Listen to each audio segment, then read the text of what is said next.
এই হোক আমাদের জীবনের সার সত্য। বন্ধুরা, আজকের পরবর্তী নিবেদনটি আমরা শুনে নেব বাংলাদেশের সিলেটের বাসিন্দা শ্রী সুমন্ত গুপ্তের কণ্ঠে। ছোট থেকেই আবৃত্তি চর্চার সাথে যুক্ত আছেন তিনি। বর্তমানে বাংলাদেশের জাতীয় দৈনিক পত্রিকাতে লিখছেন নিয়মিতভাবে। ভালোবাসা বায়বীয় নামে সুমন্তবাবুর একটি আবৃত্তি অ্যালবাম প্রকাশিত হয়েছে। তিনি যুক্ত আছেন বাংলাদেশ বেতার সিলেট কেন্দ্রের সঙ্গে একজন নিয়মিত ঘোষক ও আবৃত্তি শিল্পী হিসেবে। এছাড়াও বাংলাদেশ আবৃত্তি সমন্বয় পরিষদের সদস্য সংগঠন শ্রুতি সিলেট কেন্দ্রের প্রতিষ্ঠাতা তিনি। আবৃত্তি চর্চার পাশাপাশি লেখালেখির ক্ষেত্রেও তিনি তার উল্লেখযোগ্য অবদান রেখে চলেছেন প্রতিনিয়ত। প্রকাশিত হয়েছে তার 3টি ভিন্ন স্বাদের বই। আজ তাঁরই কণ্ঠে শুনে নেব কবি আশিক আকবরের কবিতা স্বীকারোক্তি। এক সময় আমি স্বপ্ন বিক্রি করতাম। তখন স্বপ্নকে দ্রুতই সত্যি বলে মনে হতো। এখন আমি আর স্বপ্ন বিক্রি করি না, স্বপ্ন দেখি না।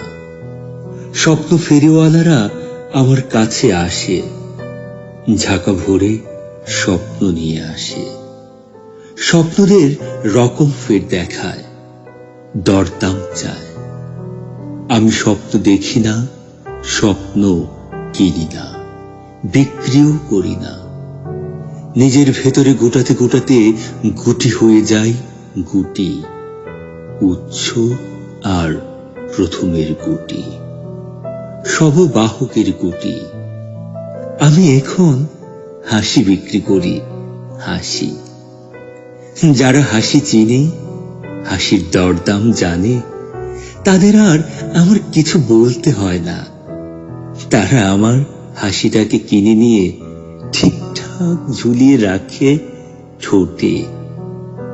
ওই হাসির সাথে মাঝে মাঝে আমার দেখা হয়। নিজের হাসির সাথে দেখা হওয়া এক দারুণ ব্যাপার। যতদিন যাব তত আরো আলোকিত হব। আলোকিত হতে হতে আলো হয়ে মিশে যাব। কোন রূপে ফিরব না আর। ফেরার পিপাসা থেকে গেলে ফেরা তো হয় না আর। ফিরে যাব, ফেরার মতোই ফিরে যাব। কোনদিন ভালোবাসা পেলে ফেরাবো না আর, ফেরাবো না আর। চাঁদের আলোয় আবছা অন্ধকার মাখামাখি করে জোনাক জ্বলা রাতের মিঠু পথে হাত ধরাধরি করে বাড়ি ফিরে যাব, বাড়ি ফিরে যাব। ভালোবাসা বুকে দিয়ে বাড়ি ফিরে যাব। ভালোবাসা পেলে ফিরাবো না আর। খুব সুন্দর সরল কিছু স্বীকারোক্তি শুনে নিলাম কবি আশিক আকবরের কলম এবং শ্রী সুমন্ত গুপ্তের কণ্ঠে।